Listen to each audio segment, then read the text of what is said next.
Estamos juntos mais uma vez para seguir os nossos estudos.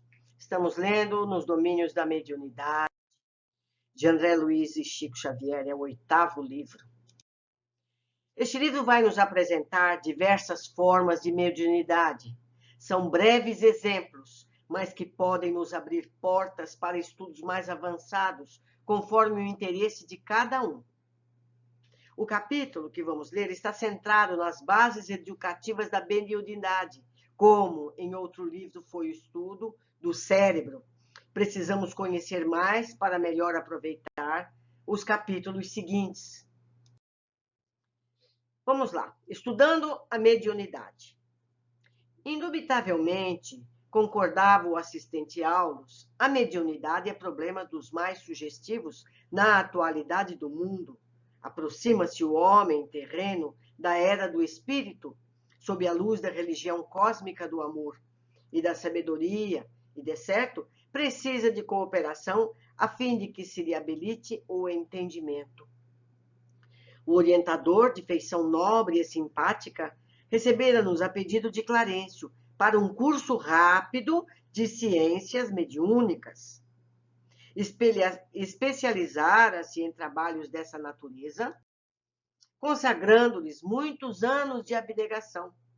Era por isso, dentre as relações do ministro, que nos fizera patrono e condutor, um dos companheiros mais competentes no assunto. Aulus nos acolhera com afabilidade e doçura.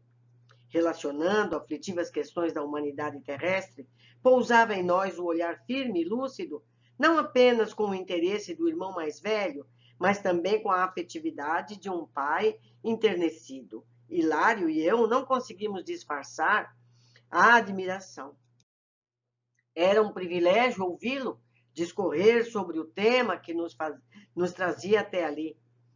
Aliavam-se nele substanciosa riqueza cultural e o mais estranhado patrimônio de amor, causando-nos satisfação ao vê-lo reportar-se às necessidades humanas, com o carinho do médico benevolente e sábio, que desse a condição do enfermeiro para a alegria de ajudar e salvar. Interessava-se pelas experimentações mediúnicas desde 1779, quando conhecera Mesmer, em Paris, no estudo das célebres proposições lançadas a públicos pelo famoso magnetizador, reencarnando no início do século passado, no início do século XIX, porque isso aqui já faz mais de um século, apreciara de perto as realizações de Allan Kardec na codificação do Espiritismo e privara com Cagnanet e Balzac, com Théophile Gautier, Victor Hugo, me desculpe se eu não falar direto os nomes franceses e estrangeiros, acabando seus dias na França, depois de vários decênios. A buzina atrapalhou.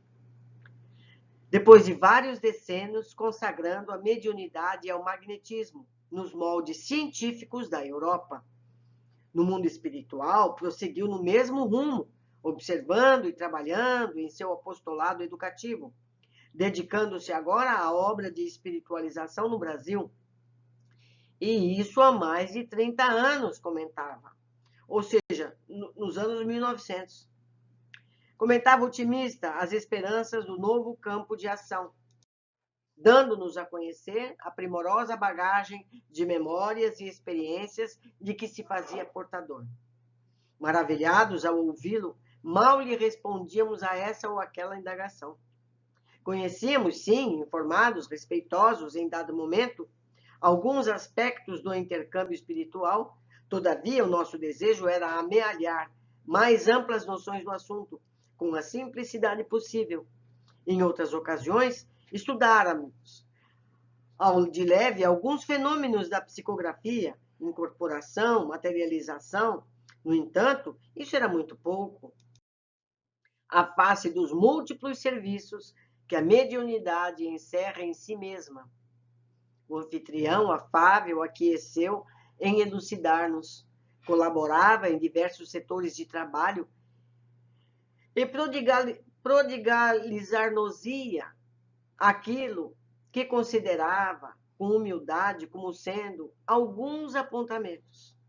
Para começar, convidou-nos a ouvir um amigo que falaria sobre mediunidade a pequeno grupo de aprendizes encarnados e desencarnados, em cuja palavra reconhecia oportunidade e valor.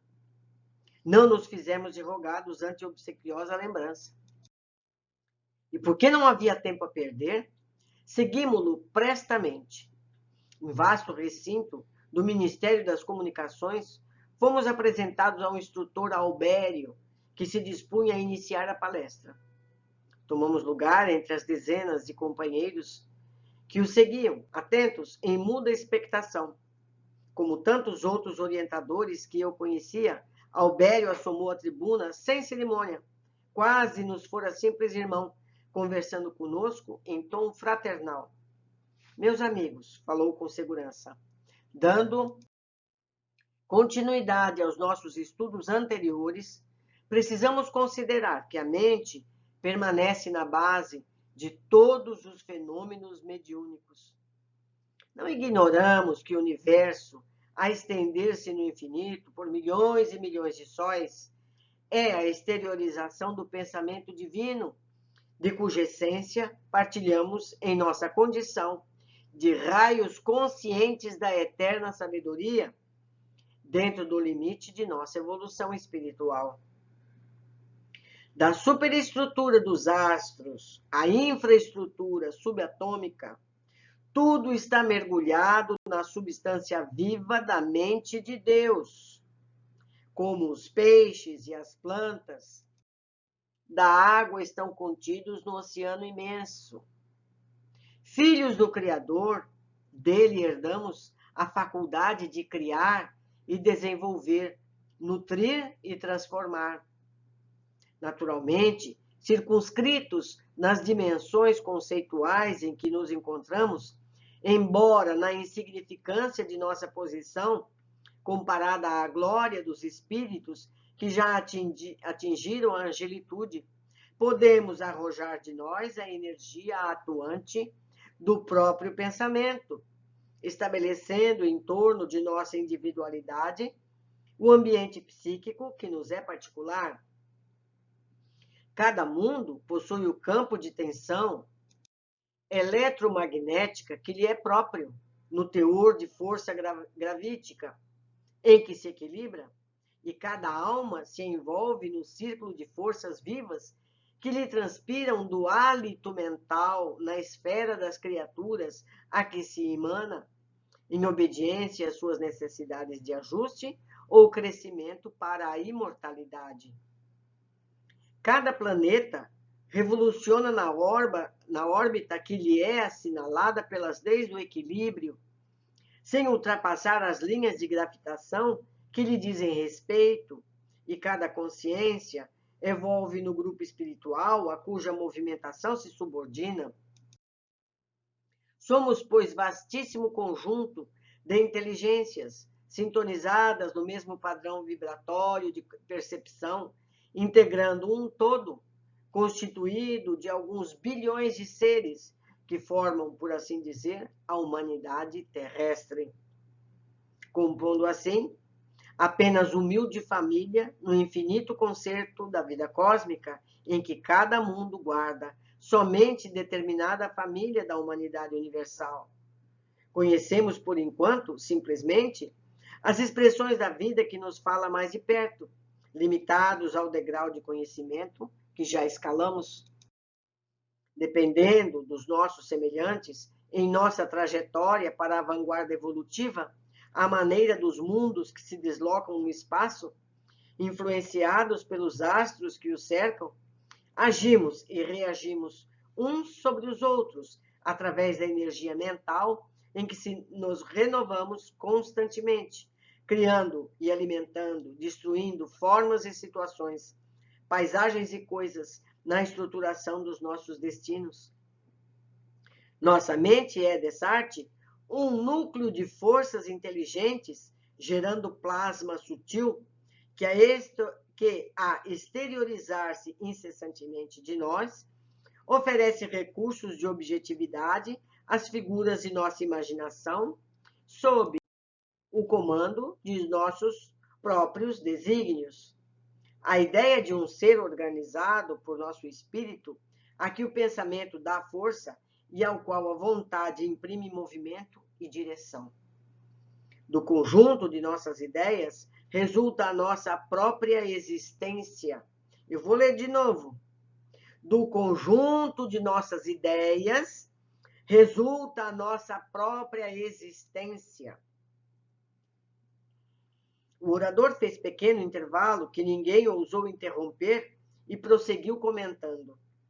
Segundo é fácil de concluir, todos os seres vivos respiram na onda de psiquismo dinâmico que lhes é peculiar, dentro das dimensões que lhes são características ou na frequência que lhe é própria. Esse psiquismo, independente dos centros nervosos, de vez que fluindo da mente, ele que condiciona todos os fenômenos da vida orgânica em si. Eu deveria ter marcado de amarelo. É o nosso psiquismo. Independe dos centros nervosos, de vez que, fluindo da mente, é ele que condiciona todos os fenômenos da vida orgânica em si. Então, somos nós, a nossa mente, que programa tudo o que acontece no nosso corpo físico. Percebemos? Examinando, pois, os valores anímicos como faculdades de comunicação entre os espíritos, qualquer que seja o plano em que se encontrem, não podemos perder de vista o mundo mental do agente e do recipiente, porquanto, em qualquer posição mediúnica, a inteligência receptiva está sujeita às possibilidades e à coloração dos pensamentos em que vive. E a inteligência emissora faz submetida aos limites e às interpretações dos pensamentos que é capaz de produzir. Um Otentonte é uma etnia africana, um Otentonte desencarnado, em se comunicando com um sábio terrestre, ainda jungido ao envoltório físico, não lhe poderá oferecer notícias outras, além dos assuntos triviais em que se lhe desdobram o mundo das experiências primitivistas? E um sábio, sem o indumento carnal, entrando em relação com o Otentote, ainda colado ao seu habitat africano, não conseguirá facultar-lhe cooperação imediata, senão num trabalho embrionário, em que se lhe encravam os interesses mentais, como seja o auxílio a um rebanho bovino ou a cura dos males do corpo denso. Por isso mesmo, o Otentote não se sentiria feliz na companhia do sábio, e o sábio, a seu turno, não se demoraria com o Otentote por falta desse alimento quase imponderável, a que podemos chamar vibrações compensadas. É da lei que nossas maiores alegrias sejam recolhidas ao contato daqueles que, em nos compreendendo, permutam conosco valores mentais e qualidades idênticas aos nossos, assim como as árvores oferecem maior coeficiente de produção se colocadas entre companheiras da mesma espécie, com as quais trocam seus princípios germinativos. Em mediunidade, portanto, não podemos olvidar o problema da sintonia. Atraímos os espíritos que se afinam conosco, tanto quanto somos por ele atraídos. E se é verdade que cada um de nós somente pode dar conforme o que tem, é indiscutível que cada um recebe de acordo com aquilo que dá. Achando-se a mente na base de todas as manifestações mediúnicas, quaisquer que sejam os característicos em que se expressem, é imprescindível enriquecer o pensamento, incorporando-lhe os tesouros morais e culturais, os únicos que nos possibilitam fixar a luz que jorra para nós das esferas mais altas, através dos gênios da sabedoria e do amor, que supervisionam nossas experiências. Procederam acertadamente aqueles que compararam nosso mundo mental a um espelho refletimos as imagens que nos cercam e arremessamos na direção dos outros as imagens que criamos. E como não podemos fugir ao imperativo da atração, somente retrataremos a claridade. Desculpe a buzina. Somente retrataremos a claridade e a beleza se instalarmos a beleza e a claridade no espelho de nossa vida íntima, não é verdade? Os reflexos mentais, segundo sua natureza, favorecem-nos à estagnação ou nos impulsionam a jornada para a frente, porque cada criatura humana vive no céu ou no inferno que edificou para si mesma nas reentrâncias do coração e da consciência, independentemente do corpo físico, porque observando a vida em sua essência de eternidade gloriosa, a morte vale apenas como transição entre dois tipos da mesma experiência no hoje imperecível. Vemos a mediunidade em todos os tempos e em todos os lugares da massa humana. Missões santificantes e guerras destruidoras, tarefas nobres e obsessões pérfidas guardam origem nos reflexos da mente individual, coletiva, combinados com as forças sublimadas ou degradantes dos pensamentos de que se nutrem. Saibamos assim cultivar a educação, aprimorando-nos cada dia. Médiuns somos todos nós, nas linhas de atividade em que nos situamos. A força psíquica, nesse ou naquele teor de expressão, é peculiar a todos os seres, mas não existe aperfeiçoamento mediúnico sem acrisolamento, ou seja, sem aprimoramento da individualidade. É contraproducente intensificar a movimentação da energia sem disciplinar-lhe os impulsos. É perigoso possuir sem saber usar. O espelho sepultado na lama não reflete o esplendor do sol. O lago agitado não retrata a imagem da estrela que jaz no infinito. Elevemos nosso padrão de conhecimento pelo estudo bem conduzido e apuremos a qualidade de nossa emoção pelo exercício constante das virtudes superiores, se nos propomos recolher a mensagem das grandes almas. Mediunidade não basta só por si. É imprescindível saber que tipo de onda mental assimilamos para conhecer da qualidade de nosso trabalho e ajuizar de nossa direção. Albério prosseguiu ainda em seus valiosos comentários e mais tarde passou a responder a complicadas perguntas que lhe eram desfechadas por diversos aprendizes. Por minha vez, recolhera largo material de meditação. Em razão disso, em companhia de Hilário, despedi-me dos instrutores com alguns monossílabos de agradecimento, ouvindo de Aulos a promessa de reencontro para o dia seguinte. Que capítulo compacto, objetivo, direto. Não é verdade? Cabe a leitura, novamente, passo a passo, miudinho, como eu costumo dizer, para que a gente possa captar cada detalhe importante. Mas vamos ao que eu anotei aqui em separado. Esse livro será um curso rápido de ciências mediúnicas. Tema importante, já que em meados do século passado e atualmente os centros espíritas estão dedicados ao conhecimento da mediunidade. Há cursos específicos para médiuns? Na Federação Espírita no Brasil, sei que há cursos para médiuns, pois conhecemos de perto. Inclusive no site podemos encontrar apostilas. Eu deixo aqui os links para essas apostilas, livro 1 e 2, que também estarão nas áreas explicativas aqui no YouTube, que assim vocês só copiam e jogam lá. Certo? Quer dizer, em qualquer lugar de língua portuguesa, ou com boa vontade até outros idiomas, você pode ter uma apostila que vai ajudar sobremaneira no conhecimento e no desenvolvimento de suas mediunidades, não é? 2.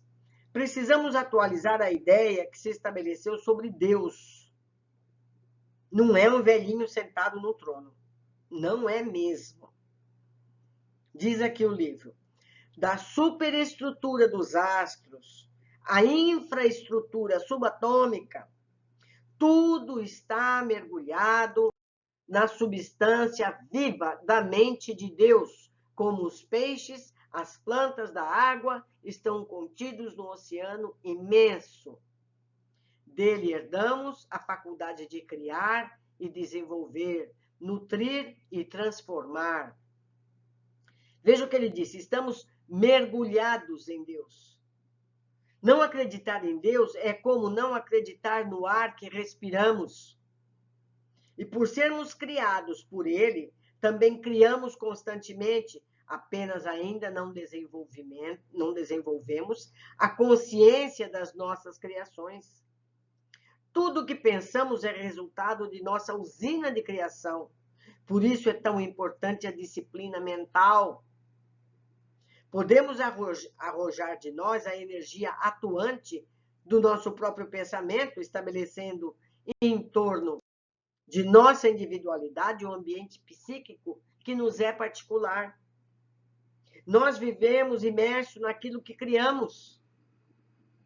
Então, quem acha que vive no inferno, não é? Vamos pensar melhor onde vivemos. E vamos tentar alterar esse mundo mental em que nós estamos. Continuando. Albério nos facilita o entendimento com a associação entre nós e os planetas. Cada planeta revoluciona na órbita que lhe é assinalada pelas leis do equilíbrio, sem ultrapassar as linhas de gravitação que lhes dizem respeito, e cada consciência evolve no grupo espiritual a cuja movimentação se subordina. Então, nossa individualidade, com os pensamentos que temos, atrai pessoas que se afinam com as nossas energias mentais, ou que precisam dos elementos que irradiamos para a evolução do grupo que atraímos. Também somos atraídos simultaneamente. Nosso padrão mental na Terra reúne seres de padrões semelhantes. Formam, por assim dizer, a humanidade terrestre. Cada planeta reúne seres com padrões semelhantes entre si. E ele ainda completa a ideia dizendo que somos, na Terra, apenas humilde família, no infinito concerto da vida cósmica, em que cada mundo guarda somente. Ele disse somente, ou seja, na Terra, estamos todos no mesmo padrão. Todos estamos no mesmo padrão. A variação é muito pequena. É determinada família da humanidade universal. Ou seja, em outros planetas, há humanidades em diferentes padrões vibracionais. Eu acredito que essa vibração não se limita às irradiações mentais, mas também à constituição física, que pode ser mais densa que a nossa em planetas mais atrasados, ou mais sutil em planetas mais adiantados. Como exemplo, o que nos dá a Revista Espírita, ano 1, agosto, que descreve a vida em Júpiter. Ali tudo é diáfano, as casas voam, a estrutura é feita com plantas. Temos esse artigo aqui no canal, eu li e postei já há bastante tempo, descrevendo tudo como é em Júpiter. É fantástico. 5. E ainda nos faz perceber que ainda assim não entendemos todas as possibilidades de vida.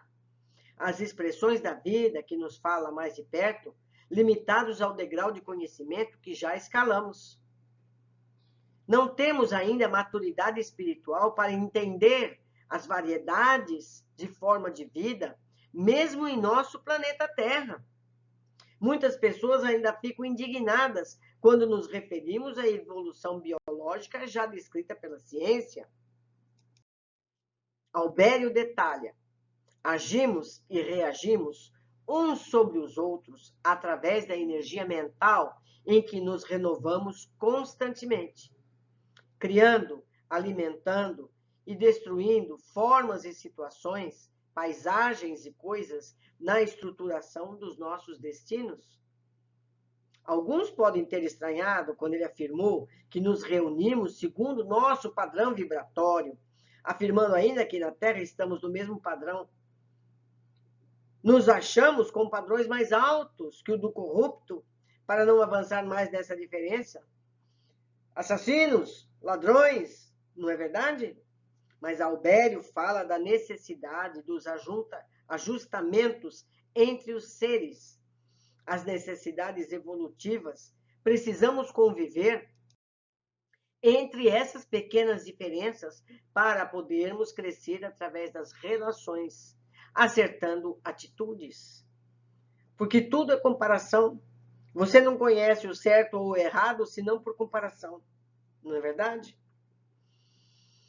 7º, incontáveis vezes nos foi dito e repetido que nós somos forças inteligentes, gerando plasma sutil, que, a exteriorizar-se incessantemente de nós, oferece recursos de objetividade às figuras de nossa imaginação, sob o comando de nossos próprios desígnios.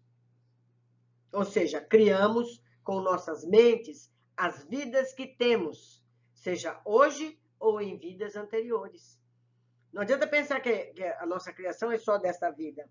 A gente já vem criando mentalmente há centenas de encarnações. Essa não é a primeira e nem vai ser a última. A gente carrega em nós todos esses resultados. Continuamos a criar nossas vidas futuras com os pensamentos que geram ações na vida presente. Do conjunto de nossas ideias resulta a nossa própria existência. Não é importante? Precisamos ter isso sempre claro. 8. Assim como precisamos estar sintonizados na frequência do rádio para poder ouvir e entender, na comunicação mediúnica também. Qualquer que seja o plano em que se encontrem, não podemos perder de vista o mundo mental do agente e do recipiente. A inteligência emissora jaz submetida aos limites e às interpretações dos pensamentos que é capaz de produzir. Interpretação dos pensamentos. Um espírito tem a dificuldade para comunicar uma mensagem ao médium que não tem conhecimento sobre os temas a serem abordados. Albério dá exemplo usando um indivíduo primitivo e um sábio. Os assuntos entre eles só podem ser relacionados à vida do primitivo. Albério aqui não se referiu a níveis espirituais, mas intelectuais. Por isso foi-nos recomendado, espíritas, amai-vos e instruí-vos. Então, o médium precisa ter conhecimentos para facilitar a comunicação. Eu conheço situações em que o espírito recomendou ao médium determinados estudos, leia este livro, leia aquele livro, para que ele tenha bagagem de entendimento para as mensagens que virão a seguir. Não é verdade? Como é que você vai ensinar uma coisa para alguém se essa pessoa não tem a mínima noção nem mesmo dos elementos que vão compor aquele ensinamento? É do que se trata. 9. Falando sobre a mediunidade e os médiums. A força psíquica, neste ou naquele teor de expressão, é peculiar a todos os seres, mas não existe aperfeiçoamento mediúnico sem o acrisolamento, sem o aprimoramento da individualidade. Os médiuns que desejam melhorar sua receptividade devem aprimorar-se moral e intelectualmente. Elevemos nosso padrão de conhecimento pelo estudo bem conduzido e apuremos a qualidade de nossa emoção pelo exercício constante das virtudes superiores, se nos aprumamos recolher as mensagens das grandes almas. Eu ouvi recentemente que o espiritismo atualmente se limita a receber espíritos obsessores. Os médiuns não estão se preparando para receber as mensagens das almas esclarecidas, que vêm trazer lições evangélicas, lições sublimes. Precisamos dar espaço para esses espíritos, não é verdade? Precisamos mais psicografia para que essas mensagens possam vir de forma permanente, que mais pessoas possam ver, e não só pela psicofonia. Então, vamos nos aprimorar. Meus amigos, deixo aqui as formas de contato para que vocês me ajudem nesse estudo, trazendo mais elementos que eu tenha deixado passar ou equívocos que eu tenha cometido. Espero todos vocês no nosso próximo capítulo. Um grande abraço.